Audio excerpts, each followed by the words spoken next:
Hi students, कैसे हो। Last lecture में हमने क्या पढ़ा था? सॉल्यूशन चैप्टर में हमने कंसंट्रेशन के सारे यूनिट पढ़ाए थे। ओके, और आज हम आगे सॉल्यूशन चैप्टर में टाइप्स ऑफ सॉल्यूशन पढ़ने वाले हैं। ठीक है, तो आज हम स्टार्ट करते हैं types of solution. Okay, types of solution हमें मालूम है, जैसे कि हमने चैप्टर के शुरुआत के पोर्शन में ही पढ़ लिया था। सॉलिड सॉल्यूशन होता है, लिक्विड सॉल्यूशन होता है, गैसियस सॉल्यूशन होता है। तो सबसे पहले हम बात करेंगे सॉलिड सॉल्यूशन की। ओके, तो हम बात कर देते हैं सॉलिड सॉल्यूशन। ठीक है, ओके। तो यहाँ पे हम कौन से वाले सॉलिड सॉल्यूशन की बात करेंगे कि वही सॉलिड सॉल्यूशन की बात करेंगे जिसमें solute and solvent both are of solid type. Okay, the solid solution is the solution in which solute as well as solvent, okay, both are in solid phase. Both are in solid phase. तो ऐसे solid solution की हम बात करेंगे कि जिसमें solid भी solid form में रहेगा और सॉल्वेंट भी सॉलिड फॉर्म में रहेगा। ठीक है, okay. But this type of solid solutions are further classified into two groups. ठीक है, एक बोलते हैं हम सब्स्टिट्यूशनल सॉलिड सॉल्यूशन, सब्स्टिट्यूशनल सॉलिड सॉल्यूशन, और एक वाला हम बोलते हैं इंटरस्टिशियल सॉलिड सॉल्यूशन। ओके, तो substitutional solid solution and interstitial solid solution. तो सबसे पहले हम बात करेंगे सब्स्टिट्यूशनल सॉलिड सॉल्यूशन की हम बात करेंगे। ठीक है, बहुत ईजी है। सबसे पहले हम फिगर ड्रॉ कर देते हैं जिससे आपको समझने में ईजी रहेगा।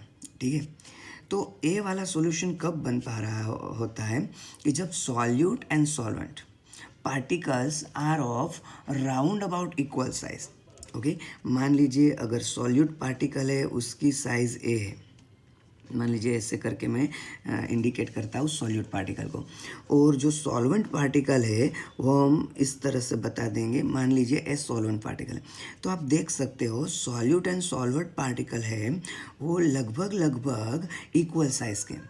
तो जब भी solute and solvent particles are of equal size, then such type of solution is form. Okay, तो मान लीजिए मेरे पास ए सॉल्वेंट का क्रिस्टल लेटाइस है, और इसमें सॉल्वेंट पार्टिकल ऐसे अरेंज हुए हैं, ऐसा हम मान लेते हैं। हम अज्यूम कर रहे हैं कि सभी पार्टिकल सेम साइज के। ठीक है, तो ए हो गया सॉल्वेंट का क्रिस्टल लेटाइस। अब जब हम सॉल्वेंट को सॉल्यूट के साथ मिक्स करके हीट करेंगे तो क्या होगा, इसमें से एक क्रिस्टल लेटाइस में से कुछ सॉल्वेंट पार्टिकल बाहर निकल जाएंगे। ओके, और उसकी जगह क्या आ जाएगा, उसकी जगह सॉल्यूट पार्टिकल आ जाएगा। जो कोई पार्टिकल है वो सॉल्यूट के आ जाएंगे। तो हम बोल सकते हैं कि सॉल्यूट पार्टिकल ने सॉल्वेंट एटम का क्या किया है, रिप्लेसमेंट किया है, सब्स्टिट्यूशन किया है। तो that is why such type of solution is known as substitutional solution. तो अगर मुझे इसके बारे में सही तरह से बताना है तो हम ये कह सकते हैं, substitutional solid solutions are form by placing atoms of one kind into the place of other substance in its crystal lattice। ठीक है, हम लिख देते हैं। ओके, कैसे लिखेंगे, तो हम ये बता सकते हैं substitutional solid solutions are formed by placing atoms of one kind into the place of other substance in its crystal lattice। ठीक है, तो मैंने बता दिया कि मान लीजिए पहले हमारे पास सॉल्वेंट का क्रिस्टल लेटाइस था, और जब हमने सॉल्यूट के साथ हीट किया और कोई भी तरीके से दोनों को मिक्स किया तो क्या होता है, solvent particles are replaced by some of the solute particles. Okay, तो इस समय जो भी सॉल्यूशन बनेगा इसे हम बोलते हैं सब्स्टिट्यूशनल सॉलिड सॉल्यूशन, क्योंकि यहाँ पे सॉल्यूट पार्टिकल के थ्रू सॉल्वेंट पार्टिकल का रिप्लेसमेंट होता है। ओके, हम कौन कौन से एग्जांपल इसमें दे सकते हैं, जैसे कि हम बोल सकते हैं एलॉयज में ब्रास, ठीक है, तो ब्रास है वो सब्स्टिट्यूशनल सॉलिड सॉल्यूशन का एग्जांपल हम बोल सकते हैं।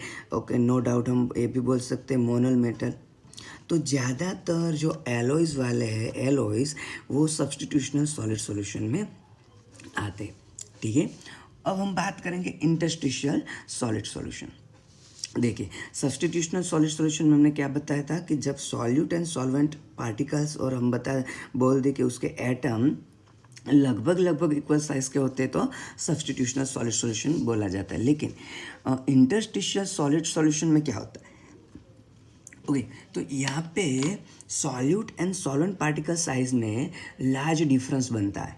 ओके, मान लीजिए अगर मैं बता दूँ को यहाँ पे जो सॉल्यूट पार्टिकल है, सॉल्यूट पार्टिकल वो इतनी साइज़ का है, मान लीजिए ये सॉल्यूट पार्टिकल है, और सॉल्वेंट पार्टिकल तो हम ये बड़े वाली साइज से बताएंगे। तो when there is a large difference between solute and solvent particle, then on mixing solute and solvent, the solution formed is of interstitial type, ठीक है। ओके, फिगर ड्रॉ करके हम देख लेते हैं। मान लीजिए फिर से ये सॉल्वेंट की क्रिस्टल लेटाइस है, तो ये सॉल्वेंट पार्टिकल ऐसा हम अज्यूम कर लेते हैं, सॉल्वेंट की क्रिस्टल लेटाइस है, ठीक है। तो क्या होता है आप देख सकते हो इस टाइप के अरेंजमेंट में जो सॉल्वेंट पार्टिकल है उसके बीच जो इंटरस्टिशियल स्पेस क्रिएट रहता है और क्रिएट होता है वहाँ पे सॉल्यूट पार्टिकल आ जाते हैं। ओके, किस तरह देख लीजिए, तो यहाँ पे मान लीजिए सॉल्यूट पार्टिकल है। ओके, तो when we mix solute and solvent, then smaller size solute particles are arranged in an interstitial space of solvent lattice.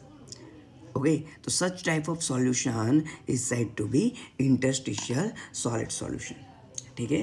तो हम बोल सकते हैं interstitial solid solutions are formed by placing atoms of one kind in the voids of the lattice of atoms of other type, ठीक है। तो हम बोल सकते हैं interstitial solid solutions are solutions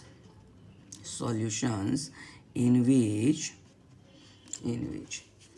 wait, smaller size particles, ज़्यादातर solute particle इस smaller size रहता है, smaller size particles are arrange in an interstitial sites of solvent crystal lattice, ठीक है। तो interstitial solid solutions are solutions, और वे हम कह सकते हैं कि are formed by placing atoms of smaller size particle into the voids of the lattice of other particles और सॉल्वेंट क्रिस्टल लैटिस। ओके, तो ज़्यादातर इसमें एग्जांपल हम कौन सा वाला देंगे, तो ख़ास तौर पे हम बोल सकते हैं इंटरस्टिशियल सॉलिड्स जो होते हैं, जैसे कि इसका मेन एग्जांपल है टंगस्टन कार्बाइड। ओके, तो जो कार्बाइड टाइप के कंपाउंड रहते हैं वो इंटरस्टिशियल सॉलिड सॉल्यूशन में आता है, ठीक है।